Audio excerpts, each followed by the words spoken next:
Assalamualaikum warahmatullahi wabarakatuh.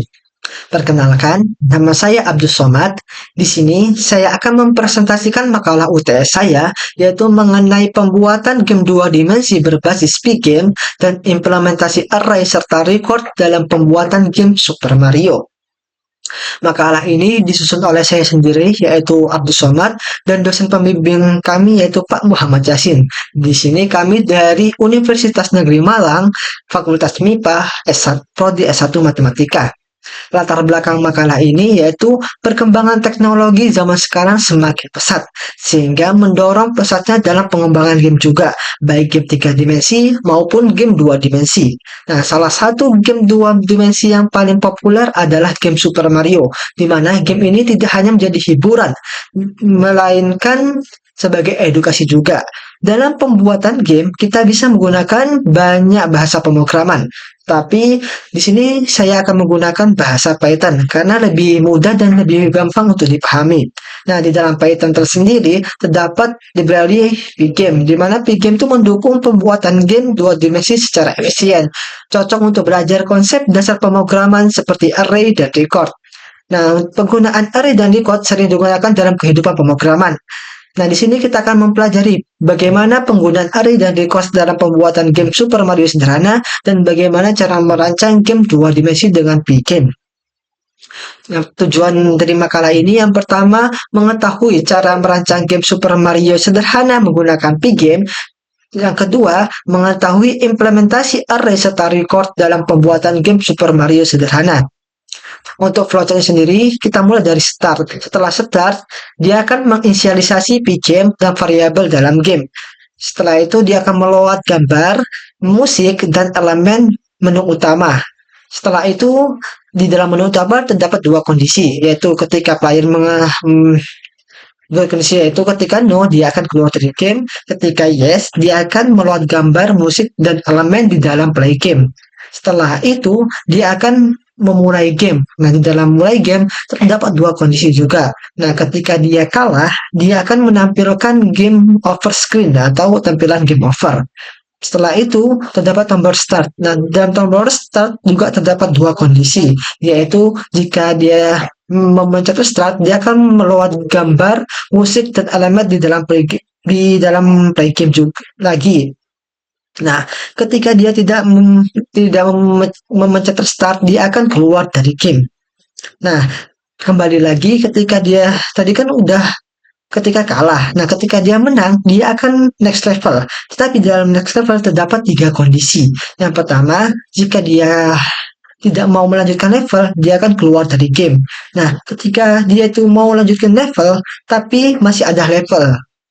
Kondisi yang pertama, ketika masih ada level. Nah, ketika masih ada level, dia akan meload game lagi dan akan bermain ke level selanjutnya. Nah, ketika begitu terus sampai kondisinya itu end level atau level terakhir, di mana ketika level terakhir, dia akan finish atau menang. Nah, untuk algoritmanya sendiri, yang pertama inisialisasi Pygame, di mana yang pertama itu mulai dengan mengimpor pustaka Pygame dan mengatur ukuran layar. Dua, beri nama pada jendela.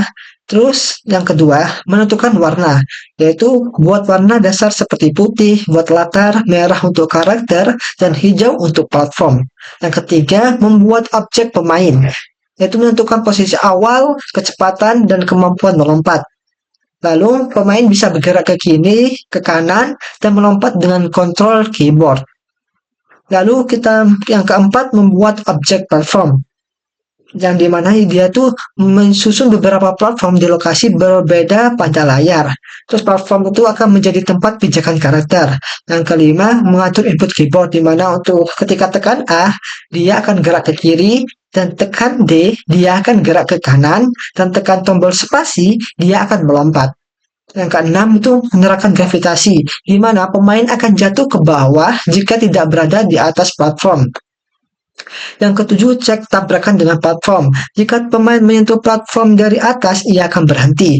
Jika tidak, pemain akan terus turun karena gravitasi. Terus, jika player menyentuh enemy atau racun, player akan mati. Nah, jika menyentuh koin akan menambah koin. Update layar. Yang kedelapan, update layar. Bersihkan layar, gambar ulang pemain di platform. Terus, tampilkan semua elemen ke layar agar terlihat pergerakannya. Yang kesembilan, loop utama game. Ulangi proses membaca input, pergerakan, tabrakan, dan tampilan layar. Yang ke-10, menutup game. Jika jendela ditutup, keluar dari loop dan tutup game dengan aman. Nah, untuk kode dan running kodenya kita bakal membuka VS Code. Selanjutnya kita memasuki dalam kode pemrograman dan hasil dari kode tersebut. Nah, di sini saya menggunakan Python karena lebih mudah dipahami. Kita menggunakan library Python yaitu Pygame untuk membuat game 2 dimensi. Nah, di sini ada import Pygame sebagai library-nya.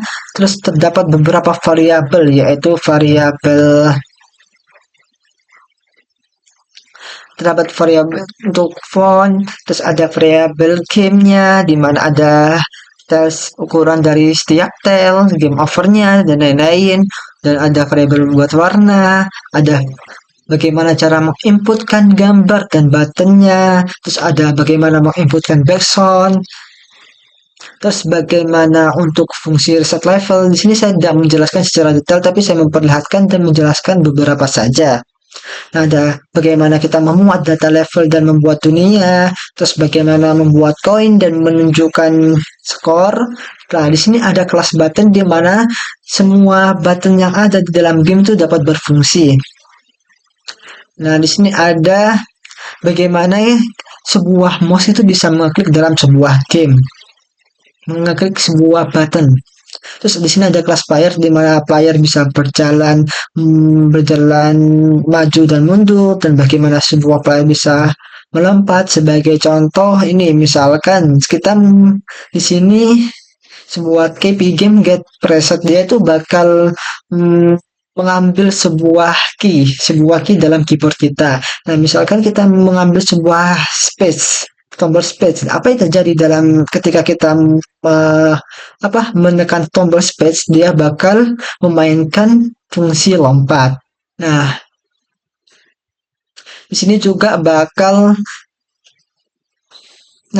contoh lagi misalkan di sini kita mengambil sebuah kalem di mana kita mengambil sebuah tombol D, di mana ketika kita menekan tombol D dia akan naik maju, dan ketika tombol A dia bakal mundur. Nah, di sini ada bagaimana bagaimana kita membuat animasi berjalan.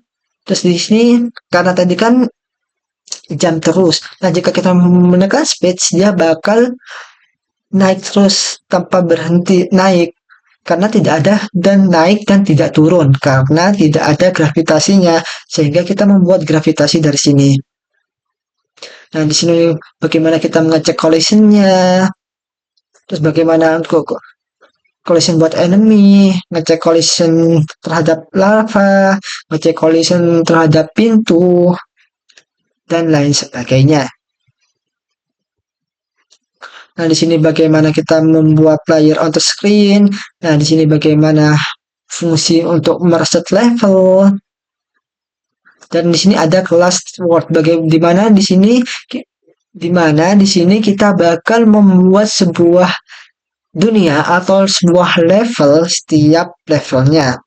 Membuat dunia setiap levelnya. Nah, di sini ada kelas enemy, di mana kelas enemy itu bisa berjalan maju mundur, dan bagaimana kita ketika menyentuh enemy dia tuh bakal mati.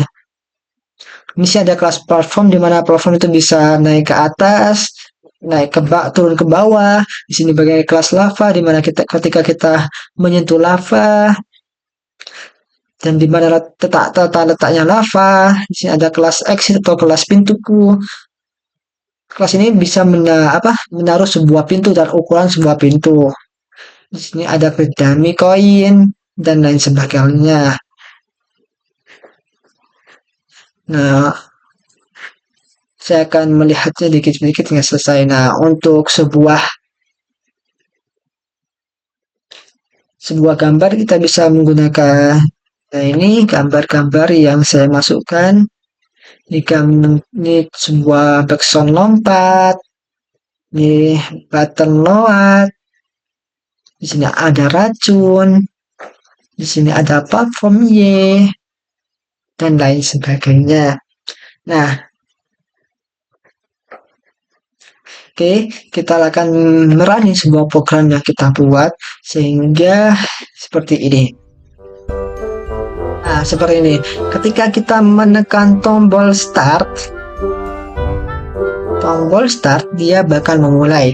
Dan ketika kita menekan tombol D atau tombol kanan kiri, dia akan ke kanan, dan kiri dia ke kiri. Nah, ketika tombol koin dia akan bertambah. Nah, ketika dia ke lava dia akan mati. Begitu. Kita sekali lagi kita menekan.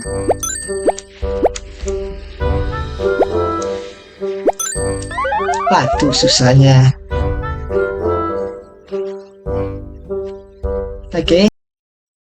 Selanjutnya hasil dan pembahasan. Yang pertama yaitu menu play game. Untuk halaman play game sendiri seperti digambar di bawah ini. Untuk halaman play game sendiri seperti gambar di bawahnya. Untuk halaman level 1 dan halaman level 2 seperti gambar di bawahnya. Untuk halaman level 3 dan halaman level 4 seperti ini. Untuk halaman level 5 dan halaman level 6 seperti ini. Untuk halaman victory kondisi dan halaman game over seperti ini. Terus untuk penggunaan array dalam game Super Mario sederhana. Yang pertama, list gambar pemain. Nah, pada gambar di samping, dua list digunakan untuk menyimpan gambar pemain yang bergerak ke kanan dan ke kiri. Terus, list tile dalam kelas Word. Nah, pada gambar di samping, setiap tile adalah tuple yang berisi gambar dan rectangle yang mendeskripsikan posisi dan ukuran setiap tile. Dan ketiga, list data level. Nah, di dalam metode init dari kelas Word, data level yang dimuat dari file pixel adalah list dari list 2 dimensi array yang berisi informasi tentang tile yang ada di setiap level. Yang ke-12, penggunaan record dalam game Super Mario sederhana. Utama yang A yaitu kelas player adalah contoh dari record. Setiap instance dari kelas ini menyimpan informasi tentang posisi pemain, gambar, kecepatan, dan status, apakah sedang melompat di udara atau tidak. Kelas enemy, platform, racun, koin, dan pintu, semua kelas ini juga merupakan record. Setiap kelas mendefinisikan objek dengan atribut dan metode tertentu. Misalnya, kelas enemy memiliki atribut seperti move direction dan move counter, serta metode update untuk memperbarui posisi musuh. Terus, kelas button atau kelas tombol. Kelas ini juga merupakan record yang menyimpan informasi tentang posisi dan gambar tombol, serta logika untuk mendeteksi apakah tombol tersebut diklik. Untuk daftar rujukan sendiri bisa dilihat di dalam PPT sendiri. Dan yang terakhir, terima kasih. Sekian dari saya. Wassalamualaikum warahmatullahi wabarakatuh.